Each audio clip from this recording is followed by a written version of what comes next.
Hello, ladies and gentlemen. Welcome to Unfiltered. I'm your host, Chebs McFarlane here. Just to make sure that everybody's getting me one on one. I am using a few techniques here to try to make sure that our show is on point today. So thank you for joining. Good evening. Happy Sunday. Shout out to our two viewers who are on checking us out. We should have an interesting show today. I prepared some comments with respect to our topic. And so it should be interesting to hear what people think and what people feel about this issue. Again, this is a fun, casual conversation we are having every Sunday. And so feel free to join in if you want to partake in the conversation. The link would be in the comment section, or you could send me a comment and I'll pin the link back to you.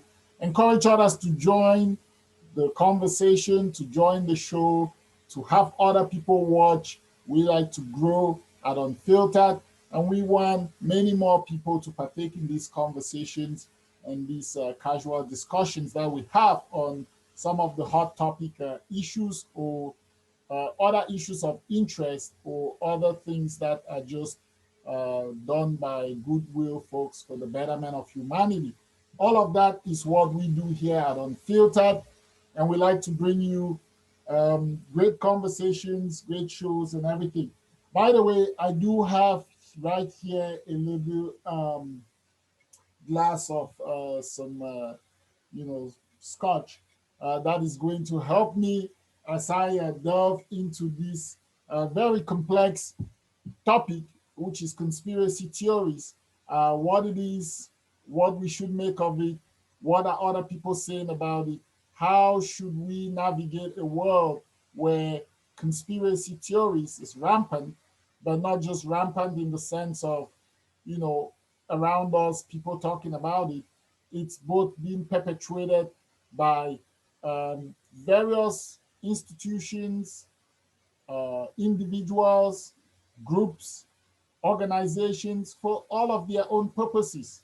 So when we talk about conspiracy theories, we shouldn't just look at it from a one-dimensional standpoint, as in the sense of individuals, putting this out there.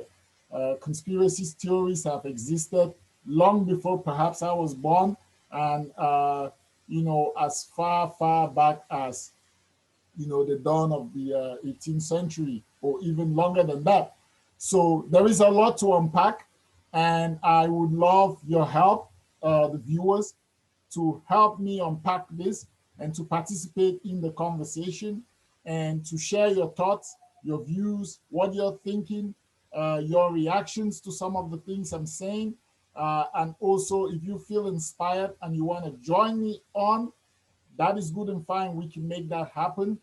Just indicate, and I'll have the link up there in the chat sections right away, so that anybody who wants to participate can join the show.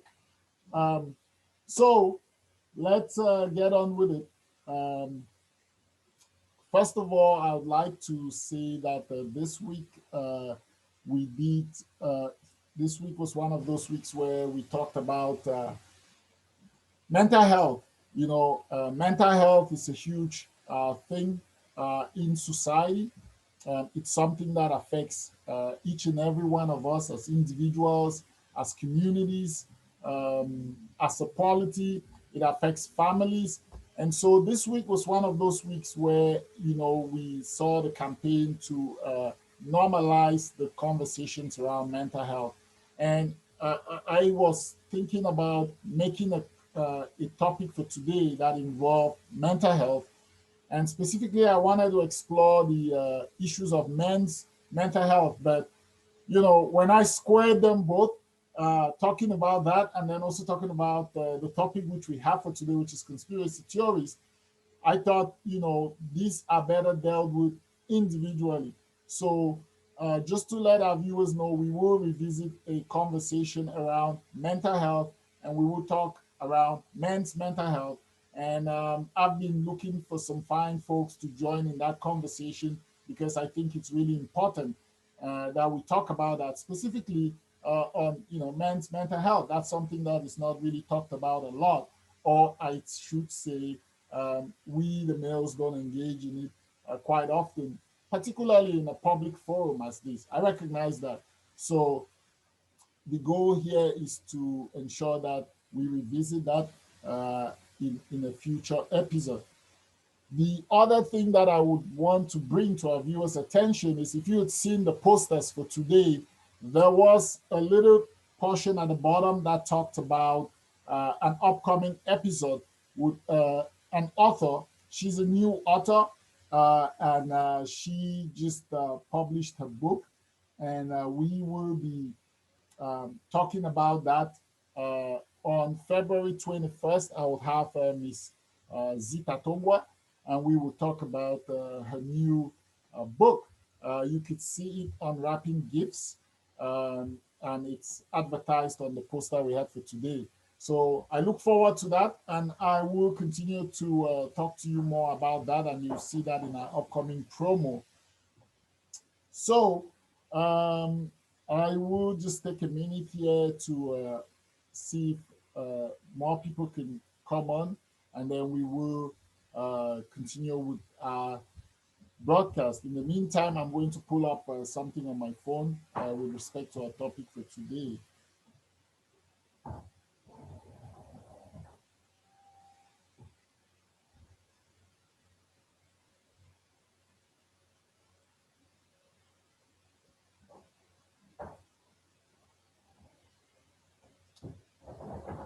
Absolutely excellent. I don't know if folks can hear me out there.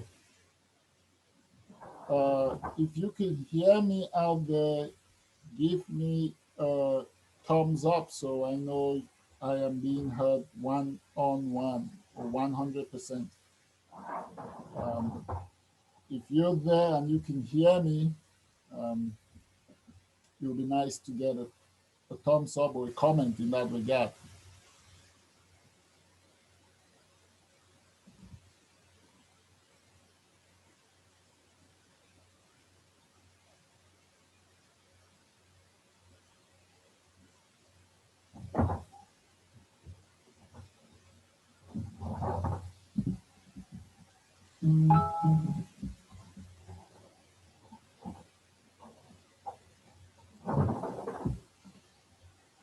All right.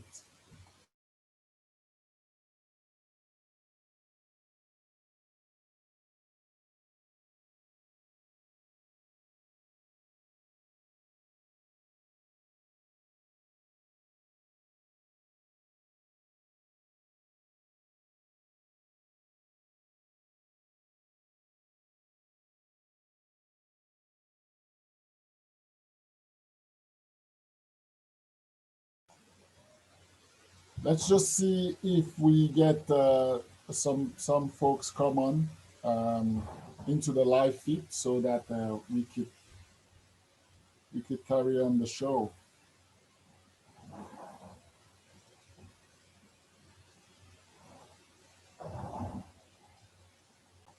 All right, ladies and gentlemen, fellow viewers, just hit me up so I know that you could hear me.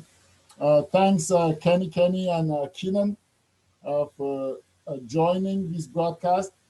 So we are looking at the topic of conspiracy theories, and we just want to explore that topic or theme because it's something that's really prevalent now. I don't know what you guys out there are seeing or observing or witnessing in the world with respect to this issue, but it seems nowadays that there is a lot of talk or a lot of buzz um, around conspiracy theories. And of course, I say nowadays, but we know that this really took to its height at the height of the Trump presidency.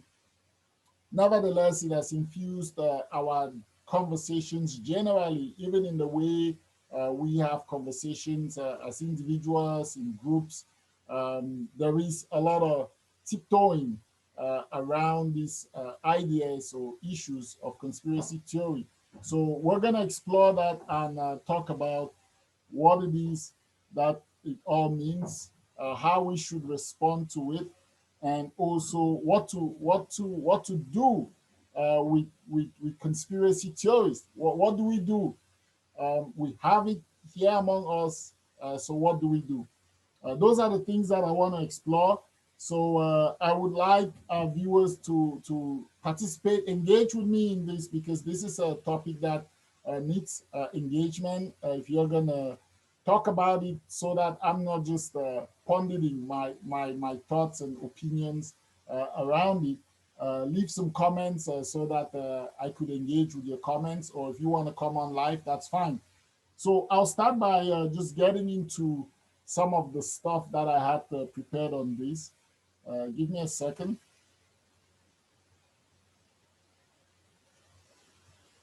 So let's talk about, when we look at conspiracy theories, we have to pay attention to a few things. We have to pay attention to what is the role of the media? What is the role of the media when it comes to conspiracy theories? What is the role of politicians, of our elected officers, when it comes to this issue? What is the role of education?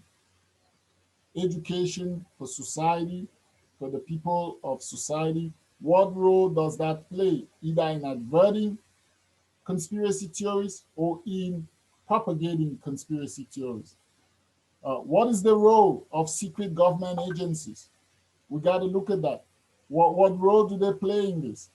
Uh, what is the role of covert operations? What is the role of covert operations in propagating or adverting conspiracy theories? What is the role of big money? So we got to think about this. These are all the things that should guide us as we engage this topic. What is the role of big money? What is the role of the super rich and powerful? If we all agree that our world and the folks within are driven by interest, then the whole idea of conspiracy theory doesn't just fall from out of nowhere. There are certainly interests behind it. So in order to discuss about conspiracy theories and understand it, and understand how we respond and react to it, and how we treat people who we might consider as people who peddle in conspiracy theories, how we respond to all of these things, we need to unpack all of the different layers for why these conspiracy theories exist, why people indulge in them, what motivates and drives them to propagate or want to avert a particular conspiracy theories. And then that will give us a big picture. And then we start to look at free speech. We start to look at whether it is just generally misinformation, or is it disinformation? Are they just all lies? Or is there some factual basis for which these conspiracy theories came about in the first place? So there is a lot to unpack when you look at this topic, and we're going to explore some of that this evening. But I'll just go through my list that I prepared of the questions that I was asking myself as I started to think about conspiracy theories and what I should make of them as an individual, given all of what has happened in our world in the last 4 years, particularly what has happened in the last couple of months, I would say this month, January, and also sort of the direction that we've seen the mainstream media take with respect to these things. I mean, last year, there was a certain narrative around conspiracy theory. And then this year, it seems that the narrative sort of flipped. So we want to explore all of that and see where truth lies. And I know some of my philosophical friends will say, but what is truth? But you know, that is the question. We have to unpack this to see where truth lies. So again, when you're looking at this issue of conspiracy theories, we have to look at what are the interests in ensuring that certain stories or certain pieces of information are classified as a conspiracy theory, and others are classified not as a conspiracy theory but as misinformation, and others are classified as just flat out lies, and others are classified as alternative facts, and others are classified as just untruth. So there's all these different terminology that we use to talk about different forms of information. And so in order for us to make sense of any one information that you get, before you place a label on it, it is good to unpack these things. What are the interests that are driving that particular information? And why is certain interest classifying it as a conspiracy theories, and why are other information not classified in that same way? So that is what we're going to be talking about. What do we do with just blatant misinformation? What do we do when information is corrupted by special interest purposes? what do you how do you treat that differently from just information that is being peddled by, say, somebody in your community that you might say, is not too informed? Because we have to, and I don't mean to be elitist or anything, I'm just saying it as it is. We tend to classify certain segments of society as, oh, this segment is not so informed. There is an informed segment. There are segments where we say, oh, those people apply critical thinking or analysis to information. There are other people we say are just consumers of information. And yet there are other people who don't even engage with any information. They just are like a conduit. Information comes in and they just pass it along without engaging in it. So in order to properly understand, this whole discussion around conspiracy theories, you need to understand all of these competing interests and competing things in the way that information is disseminated. I understand that this platform is also part of that information chain.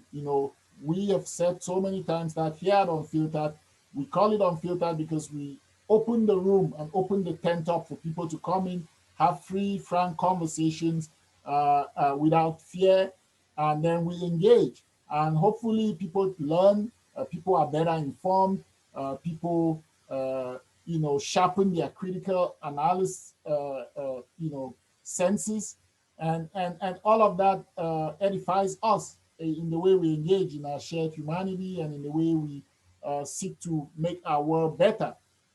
So that is all what we do here. And so, again, talking about conspiracy theories, why would there be a conspiracy? Is it just simply to misinform, or is there another agenda? And if so, who are responsible for these agendas? So those are the kind of things that we want to talk about. And then finally, how does freedom of speech play into all of this? Because that is a fundamental right. That is a fundamental right that we all espouse, we all subscribe to, and we all admire. Now, I know there are limitations, and we can have some legal conversation about those limitations, but we're not going to do that. What we're going to do is recognize, as we all do, I'm presuming that we all do, recognize that freedom of speech is a fundamental right that we admire, we respect, we espouse, but we also recognize that there are limitations. And so we want to talk about some of that. So I'll just go ahead and say this. We live in a world of very powerful interest. That is very clear. We live in a world of very powerful interest, and these powerful interests all have agendas that are there to support that interest and to ensure that that interest achieves its purpose, whatever the purpose may be, whether it's a government of a certain country, whether it's a world governing body, whether it's a local community organization, whether they are individuals, whether they are local community groups, whether they are groups for specific interest. Um, all of these different bodies and individuals and persons that make up society, they all have interests. And the only way to advance this interest are through information. So I shouldn't say the only way, one of the main ways, because you use money, you leverage money, which you know gives a lot of power, and you use information. And so I started to be interested in this topic because I realized that certain information um, that we were not privy to, and we have just recently gotten privy to because of the prevalence of social media and the fact that a lot of things that happened before our time, even some things before we were born, uh, have now had a way of coming into the mainstream.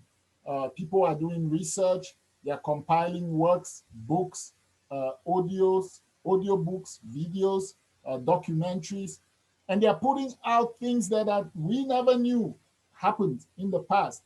whether it be secret discussions between governments about space exploration, or it be secret conversations between companies on how to get a product out, a certain kind of product, what is contained in some of the products that we consume as consumers. So there's all these things that have happened within, the capitalist system, free market system, and so it is quite interesting to me to see that when we talk about conspiracy theories, there is sort of a broad brush that is used. If something is not mainstream, if it's not embraced by the mainstream, there is a very high tendency for that to be classified as a conspiracy theory. And then, if you don't engage, if you're not curious enough to engage, you could easily just say, oh yeah, every time you hear about it, you just say, well, that is a conspiracy theory. I don't want to indulge in that. But the question is, have you looked into it? Even if you're not looking into it for the sake of acceptance, but just looking into it for the sake of being informed, of sharpening your own critical analysis faculties, if I may put it that way. Because all information, it's always up to the individual to process information and decide what information is the most valuable, what information is the most useful, and what information would serve the purpose that would advance that individual's interest at any given time. So while something might be labeled a conspiracy theory or untruthful information, just engaging with it doesn't mean you're endorsing it. It might simply mean you're engaging with this, you understand it, and then you apply, whatever decision you're applying with what to do with that information is based on being fully informed about what that represents. Now, the reason I'm saying this is because I find that most times in the world that we live in, given the proliferation of social media and how things go viral, it seems that that is being lost.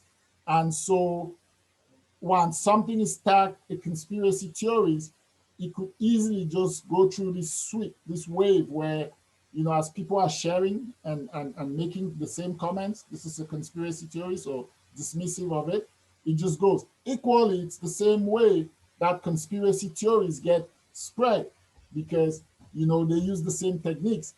Something is generated from somewhere and it's put out there in the information universe, and then it just gets passed along and passed along and passed along. And those who choose to engage with it and succumb to it, they do. Those who choose to engage with it and make other analysis, they do. And those who just pass it along, without engaging with it as, yeah, conspiracy theories or not the conspiracy theories, they do. So what do we do with this? And the question remains, when these things come along, who is behind it? Is there some factual basis for conspiracy theory in the first place? I would submit that there is, and it depends on what you're talking about. But um, information doesn't. Information never just comes out of nowhere. There is always some.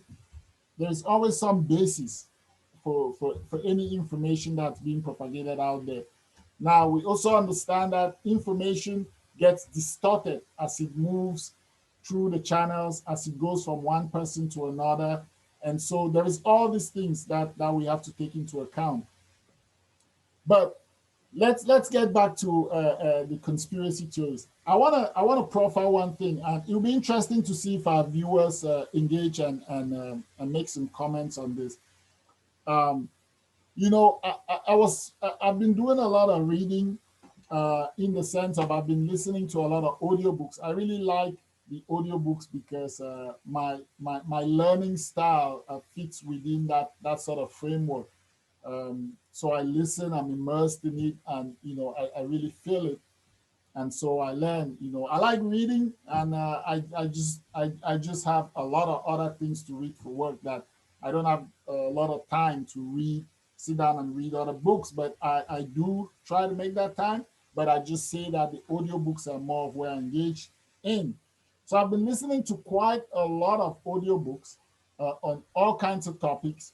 And one that has really touched me to the core just recently is the audiobook. It's called Appeasement. It's called Appeasement, and it's by I'm going to try to find it here just to give you a name so that our viewers who want to check it out can do so. It's called Appeasement by Tim Bouverie. Appeasement by Tim Bouverie. That's what that book is called, Appeasement. And in a sense, this book basically he did a very great research. You know, he's gone through the diaries, memos, audio recordings, telegrams, letters, all the things that a good researcher would look at when they're writing on a topic like this. In a sense, he did all of this and published it in a book. And basically, it talks about the period between 1933 and 1939, the lead up to the Second World War. And it talks about all of the different things that were happening at all the different capitals in Britain, in France, in the USA, in the Third Reich, in Germany. This is all of the things, the diplomacy, the engagements that were happening to try to avert war, the Second World War. And the flip side of it is these were all of the things that were being done to try to appease Adolf Hitler. Now, the reason I talk about this is that a lot of this was secret. A lot of this was very, very secret. There was a lot of secret meetings, a lot of very secret engagements that happened between nations, capitals, diplomats. But when you listen to this and when you look at the diaries, you look at the letters that, somebody like Neville Chamberlain, the prime minister of Britain at some point in the lead up to the war, was writing to his sister, letters from Churchill, the back and forth between the governments in so much secret meetings. What we've come to learn about, the Nazis and what they stood for and how the world reacted to that is completely, absent of the kind of detail that it needs for us to be in a place where we're so informed to be able to talk about it. You know, there was a lot of people who were very sympathetic to the Nazis. Very, and you'd be surprised, a lot of very high-ranking people in very high places in government. And there's a lot of people who did a lot of things to things that you would leave you with your mouth wide open to try to appease the Nazis. And they had reasons for that. They had their own interests that they were trying to protect, on so many different levels. Whether in in England, in France, and in all of the other surrounding countries in Europe. And all of these were very secret dealings. I'm reading about it right now. These were very secret dealings. So the reason I'm taking the pains to go through this is to say that these things happened, but many people never knew about this until now, so many years after, when people have done the research, found these letters, these diaries, looked at what people made entries of in their diaries and what they were saying to their friends about what was happening in government, in dealings with this crazed dictator or totalitarian regime, and how other people were willing to make deals that would sacrifice even, to their appalling of many people, the lives of others, just to appease this guy. Secret deals that were made, secret deals that were made to carve up Africa, carve up territories in Africa to give to Hitler to satisfy him and prevent, some would say, war in Europe, the Second World War, or to temper down his ambitions. So when you look at these things, and we are seeing them today, and when we learned, I learned about this in history, but I didn't learn about this to this detail. You see that there was a factual basis for some of the theories that may at the time have been classified as conspiracy. People would have been saying, oh, do you know perhaps that the Roman Catholic Church wasn't doing enough to stop the persecution of the Jews? You would question that. Do you know that there were very high ranking members of the British monarchy who supported the Nazis, who were apologists for the Nazis to very, very great depth, and cared less about the lives of the Jews, who were at the mercy of that regime?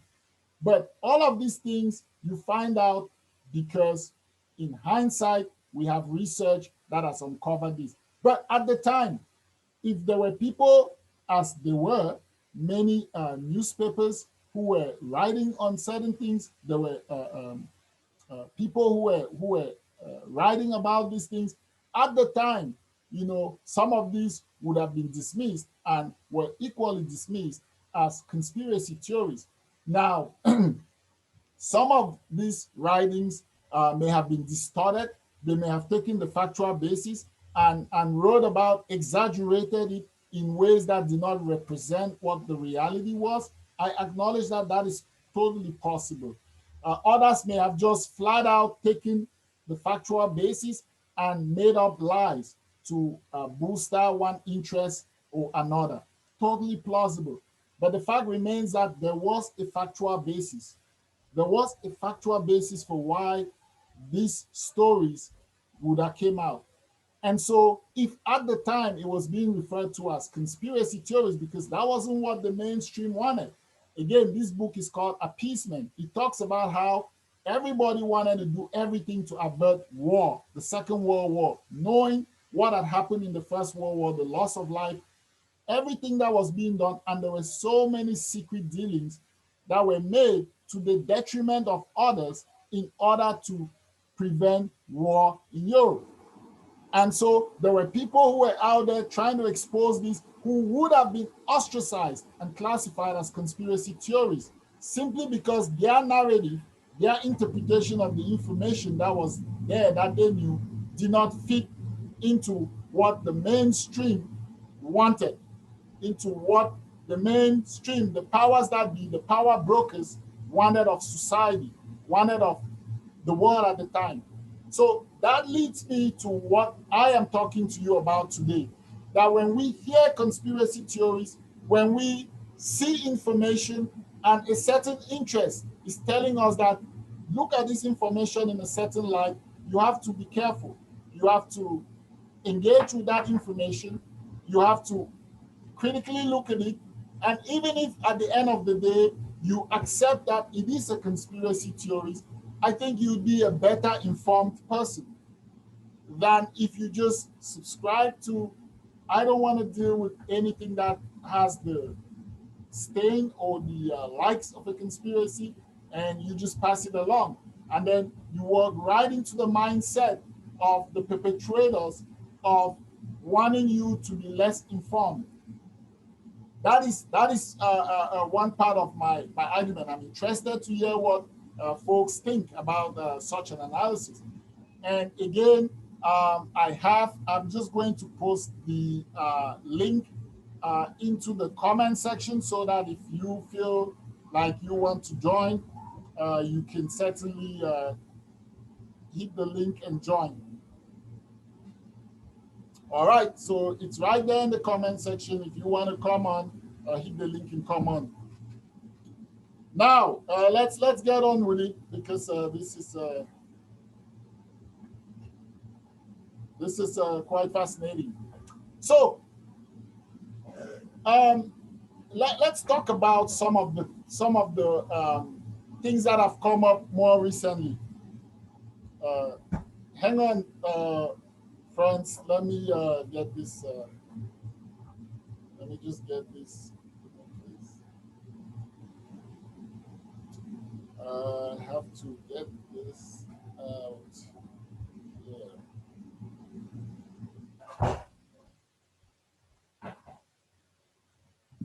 All right. So, um,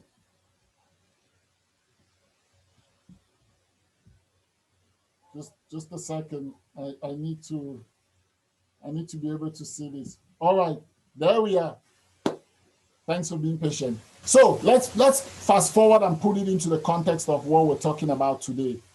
Now, as much as you may not like Mr. Donald Trump or President Trump, he did expose us to a lot of things. He exposed society to a lot of things, whether it's the inefficiencies in government, the hypocrisies in our politics, a lot of things, you know. And I'm no fan of this guy, but I certainly know that because of his time, there are a lot of things that came to light that previously folks like those of us who are interested in politics, governance, and institutions and community and how all these things work together. You know, there were certainly a lot of things that you had questions for, despite the character of the man and what he did. So one of the things that came to light or that became more prevalent was this idea of the deep state, right? This notion of the deep state, whatever that is, came to light. And that brings me to a point, something I said at the beginning of this episode. We know that governments have a lot of secret dealings. We know that corporations do. We know that even in your local community group, you know, sometimes when you have a local community group and they have a board meeting, it's not everything that's discussed in that board meeting that's publicized. You know, there are certain conversations you have in camera. There are certain conversations that are not left to the privilege of everybody in the public. So if we can have it at that little scale, expect to have it at a higher scale in big corporations, in government, and you know, put any entity there, they do. So this notion of the deep state is something that I want to explore in terms of conspiracy theories. So let's pick one thing that I know a lot of people will be familiar with. Let's talk about the presence of other extraterrestrial beings here in our presence or in the world or on Earth. You know, uh, it's very interesting when you look at that this issue in terms of conspiracy theories, the evolution of how the presence of extraterrestrial being amongst us was looked on in early times and the way it is being looked on now, and even the way governments responded to it in the early days of these, you know, discussions or informations around this issue, and the way governments and other big entities respond to it now. So how does that tie into conspiracy theories? You know, back then, let's just take, for example, say back in the 19, uh, you know, let's go to the Second World War, around the time when they were, you know, rearmament, they were building all these machines, bringing in all the new technologies to create tanks and all these anti-aircraft things for use in the Second World War. When you go back and look at some of the documentaries on unidentified flying objects and UFOs and aliens and things like that, you know, you notice that back then everything used to be excused as, oh, you know, this is just the military perhaps doing some military test, or it's a conspiracy theory. You know, not nobody, no government was willing to even venture into even acknowledging that any of that happened, that any of these things could happen. When people would have talked about sightings of UFOs and all of these things, it would always be dismissed, or there would always be some secret government program that this would be classified under and sent somewhere. And so there was all these things that were being blocked from public interest and consumption and understanding. And fast forward till today, now there is a proliferation of this. You know, now we have all these crazy, even, futuristic technologies that are coming out of everywhere and anywhere. And, you know, there is some talk that these technologies have existed for a while, but they've been harnessed and kept, to a large extent by, the military industrial complex or militaries, especially of countries like the United States.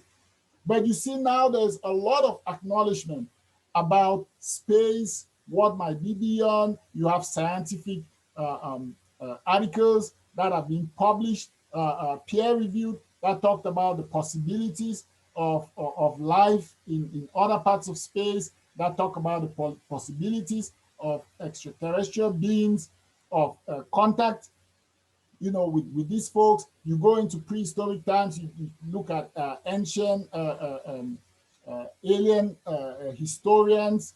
They try to draw all these links to prove to us that there has and there exist extraterrestrial beings, and that they are among us, and that, oh, they've been here, and that there's some kind of exchange going on between our human race and those races. How does this fit into what we're talking about today? It does, in the sense that you see the transformation. So something that was not accepted, it was shunned, it was all covered up in secret by institutions who had an interest in making that the way it is, including governments. Um, Over time, it has now come mainstream. It is now, gradually we're being led to accept that these are possibilities. These things are happening. Of course, there are secret engagements on these things. Places like, talk about like Roswell, Area 51, all those places where previously there were secrets, there were conspiracy theories. Now there's a lot more stories that give in-depth details as to what may have taken place, what may have happened, uh, even involving, our government. So the reason I say this is to say that every time there is information about something, there is always some basis for where it began. And if you look closely at the basis for where it started, then you can see how it gradually progresses, and you can also be able to see where the conspiracies begin. And when you are able to trace and follow that, then you're also be able to look at the interests that are driving, whether it's the conspiracy theory side of it or that are fighting against the conspiracy theory side of it.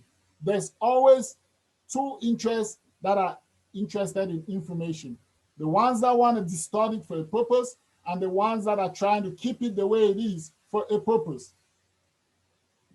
So, that being said, that is another example to tell us that conspiracy theories are not just all lies.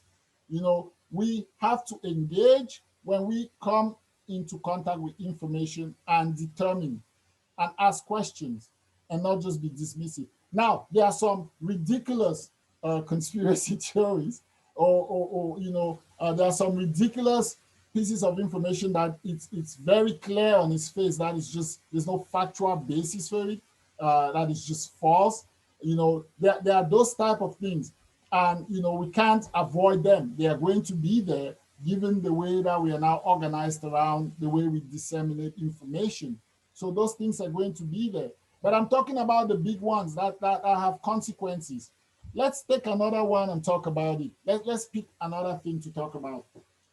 We had recently, um, because of COVID-19 and the regime around vaccines, the development of the vaccines, we've now uncovered that there are actually videos, recordings of people, scientists, talking about using vaccines for population control, testing vaccines in certain parts of the world that are not socioeconomically as developed as other parts, because, well, the lives of the people in those parts, if we can sacrifice some for the greater good, good and fine. Those are discussions that were made by private companies, private individuals, private governments with interest, without broader consultation. And I didn't expect that there would be, because a lot of things in our world happen in secret.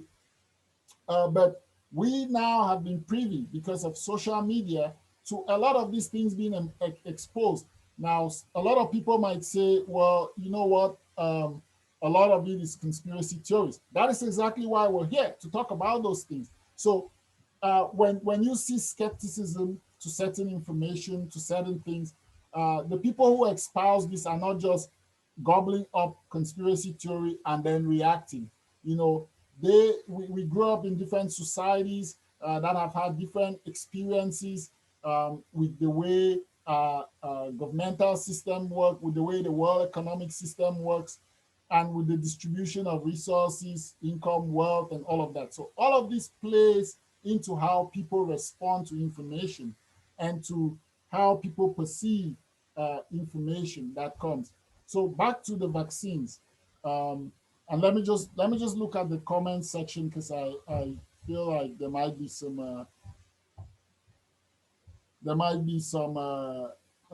questions in here. All right. Hello, good evening to you all joining and watching. Great to have you joining the show. We're talking about conspiracy theories, and it's just a conversation, exploring and trying to unpack what this means.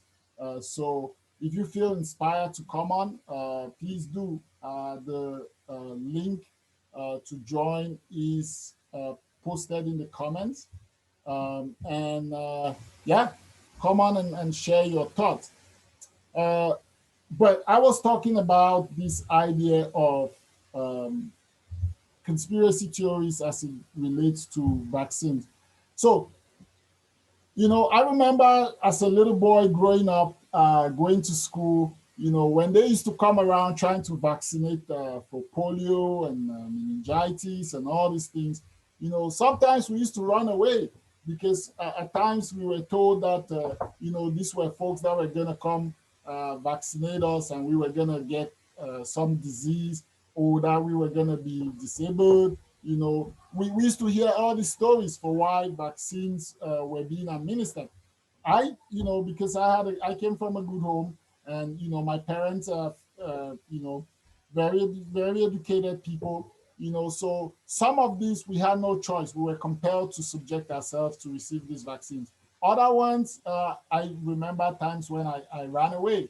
When there was a vaccination program and but because of all these stories. So then fast forward today, you now are sitting and you thought at the time, because at the time many people say, oh, those are just conspiracy theories, those are just lies, those are just, and then fast forward to today, 20 years, I should say, after the fact, we now have videos, evidence. We have videos, we have audios, we have articles written by various scientists, people who partook in decision makings around certain processes tied to the production, the development of all these different things that we consume, who say openly, people who said openly, the only way to control the population of the world will be through, using some of these vaccination programs, and who,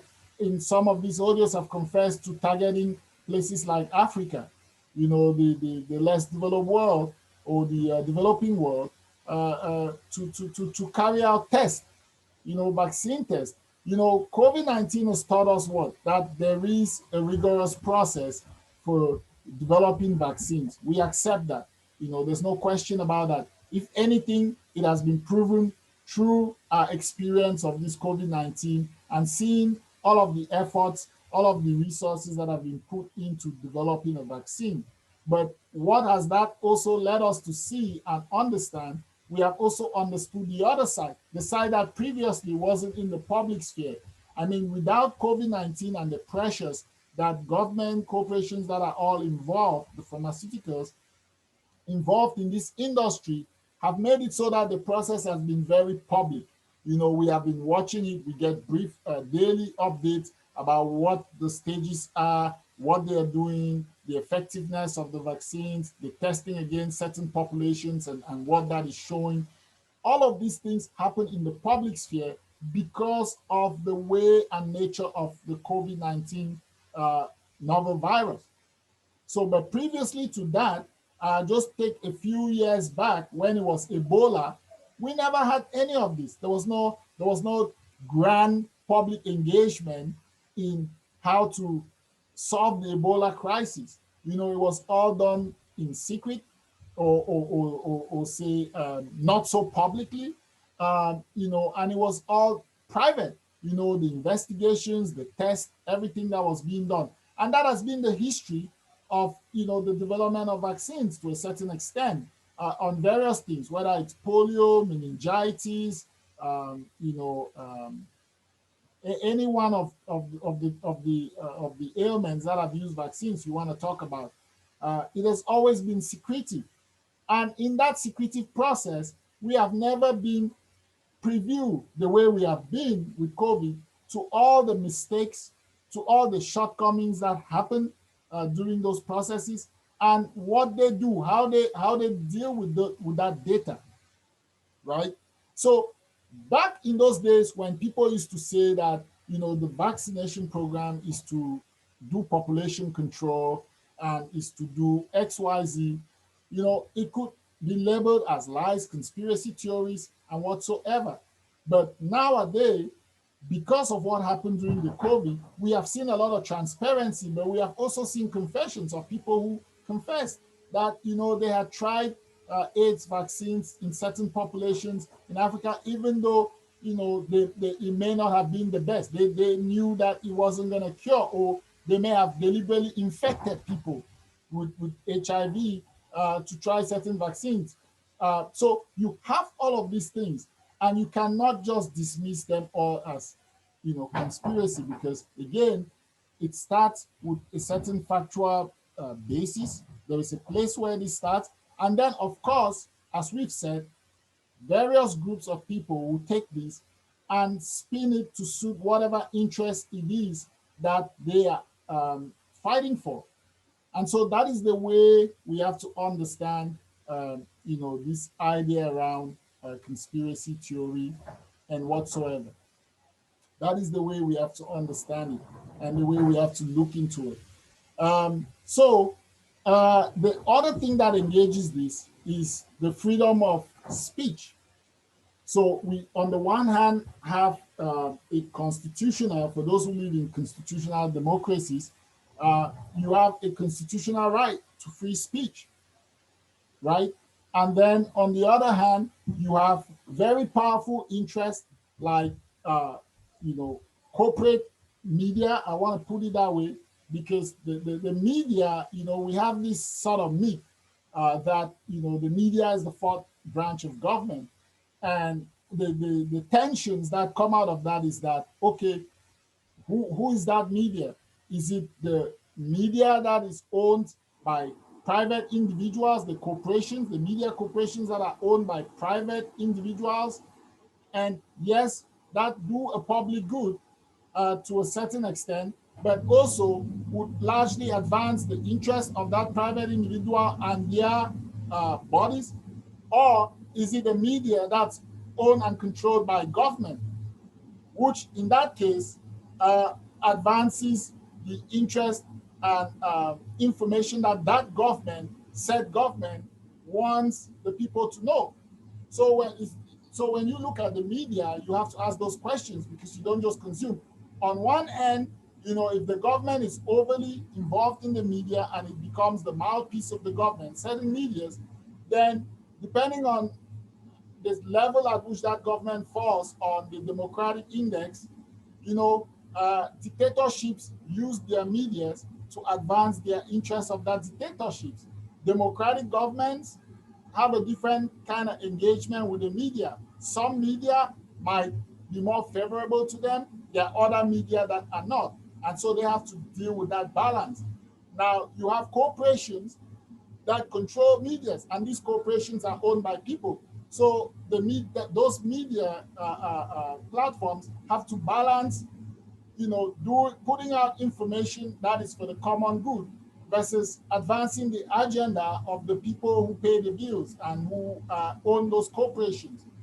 So in the same light, conspiracy theories fits right into that mold. If there's one thing that a certain government thinks is destructive to their agenda or whatsoever, and there is that narrative created that it is a conspiracy theory, then the people who are sympathetic to that government carry that way. And the rest of the people, if you don't engage, you never know, you accept it. If you support the government, you support the government. Similarly, with corporations who own media, it is the same thing. And this did not start today, my fellow viewers. It did not start today. Let me take you back to the book I was talking about earlier in the show. The audio book I was reading called Appeasement. In that book, it's actually very fascinating to see that certain newspapers like the London Times was seen as the mouthpiece of the British government. But you know, the owners of the London Times, the people who own that, had their own role they wanted to play and had their own view of foreign affairs and diplomacy during the time of the Third Reich and the Nazis. And some of the things they would publish through that medium, other people would perceive that as it being the mouthpiece of the British government, or that at least when they spoke, when something was published in the Times, it reflected what the thoughts of the British government were. But it was not so, because at certain times there were things that were being debated within the British government where there was a diversity of opinions, but those folks who owned that media network or forum could distort by simply projecting one aspect of it, and then that distorts perceptions because other people perceive that as being what the government stance is. So take again conspiracy theories. When you hear whether it is what media you listen to, mainstream, whatever media, when you hear people tagging something as this is conspiracy theories, and are going up against it, the first thing to do is to take a minute, look it up, be informed. You're never going to get hurt to know something. Knowing something is never going to hurt you. But the key is how you use that, or what decisions you make around that. So it's very interesting to engage in trying to unpack conspiracy theories, because it's like I said from the beginning, it's very complex. But this is an attempt, to engage with folks and see how we can start looking at this. I'm going to check on the comments to see if there are any questions again on this and any discussion. Paolo Dino, I see you watching. That is good. And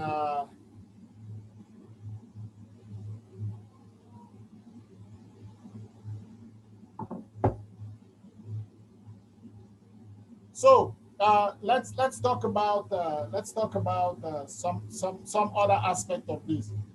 So one of the big aspects of so you say, how do you then deal with conspiracy theories? I think the way we have to attack this thing is through education.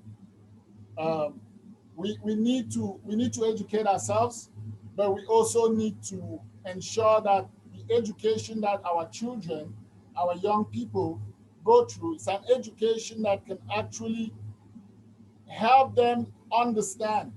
Not we don't want to force feed that you should just align to the general way in which society works, and you should just accept what is put down to you because that's the way society works. No, we want to teach our young people. We want to teach people to be critical, to be critical.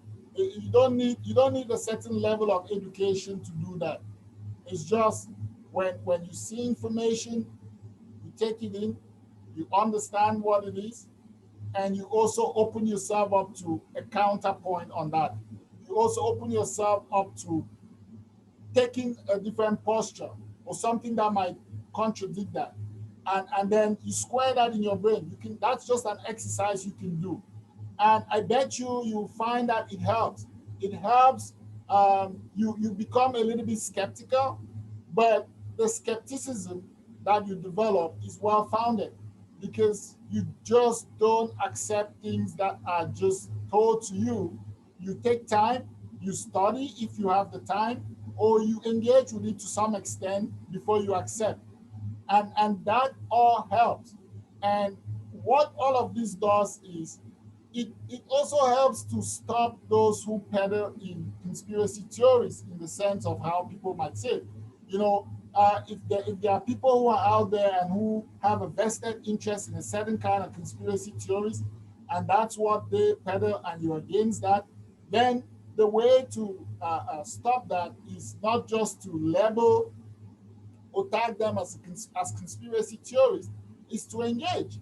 And that engagement would inadvertently either make the point that you were trying to make by just tagging people as conspiracy theorists, or it might actually help the other person to realize um, a different way of taking information, consuming it, and also disseminating it. So it shouldn't be lost. People shouldn't be so scared to engage with the so-called conspiracy theories. Also, because society is is in a mindset now where we sort of, we've lived with that in the last 4 years, maybe to a very great degree. And so everybody's sort of adverse now to it. And, people just don't want to indulge in anything that might be classified as conspiracy theories, partly also because of the stigma, that comes with that. But it shouldn't be so. We should be able to engage when we have information, or when we know information, or when we hear information, or when we see information, and decipher, what is the truth about this fact? Is there some basis? How can I correct this? You don't just correct it by saying this isn't what it is. You correct it by also investing some time to understand why this is being put forward, why this is coming forth. So, for example, the way people could dispel the myths or the conspiracy theories around the US election was by having the folks come there, the folks who were in the midst of it, doing this counting, supervising this counting, talking about it. Everybody didn't just run away and say, "Oh yeah, our elections are so secure, there could be never any, any hitches with the electoral process and system. So anything that uh, you know um, critiques the elections is a conspiracy theorist." No, that wasn't done. People were brought in who are really engaged with the process to talk about it, explain what was happening, and in many cases, they acknowledged that there are irregularities. They acknowledge, because that is the basis for the theories about elections being rigged and stolen, is the fact that there are irregularities. And without acknowledging that there are irregularities, then you open the door wide for people to say, wait a minute, if I find one irregularity, there you go. That is what we've been talking about. That is the rigging. So that is the way, you try to combat these things.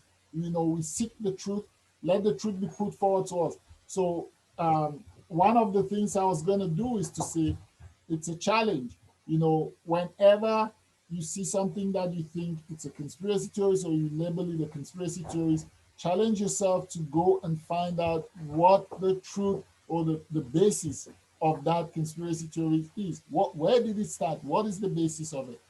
Is there any iota of truth in it?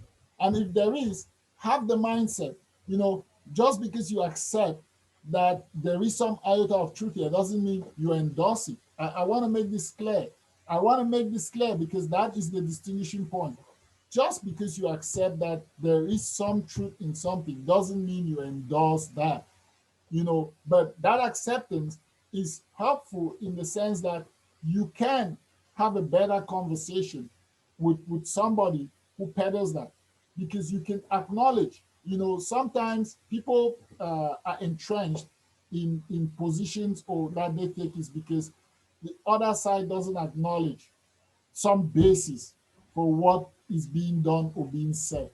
We have to come to a point where you understand that, except it's a straight out lie, and I'm saying this not fictitiously, except it's a straight out lie, there is always some basis for what somebody's saying, and you acknowledge, you understand it, you acknowledge what needs to be acknowledged, and then you engage in that. So again, the example of the elections, folks came out and said, "Oh, the elections is rigged, is stolen. Our electoral system in the U.S. is not going to be able to yield. We shouldn't trust it because this is what happens. People rig the vote." Now, a lot of media organizations, you know, would say that that's conspiracy theories and all of the things tied to it. But what did they do again that was good? They brought those folks right on TV to talk about it. The folks that were supervising, that were in there looking at these things, to talk about it. And they also acknowledge, yes, there were irregularities. There were irregularities here. It was minor, didn't rise to the level that could cause the kind of harm. And that settled most people, I think. I think most people agreed with that. So that is one way that we engage with this. Folks, this is a really broad topic, like I said, and I hope we engage with it. We continue to engage with it in the future. But we are at the top of the hour here, and I'm going to wrap up this broadcast. But send me your comments, continue to send your comments. I love when you watch the videos. And coming up in February, we're going to have a slew of guests. February 21st, like I said, we're going to be having Miss Tongwa Zita. We're going to be talking about her new book, Unwrapping Gifts, and Unwrapping the Gift in You. And we're going to explore other issues around race, diversity, inclusion, and the politics around that in our next coming episodes. And as I promised at the start of the show, we're also going to be talking about men's mental health. Um, so, thank you all for joining the show today. It's been a great pleasure chatting, and I look forward to seeing you in the next episode next Sunday. Join me. Cheers.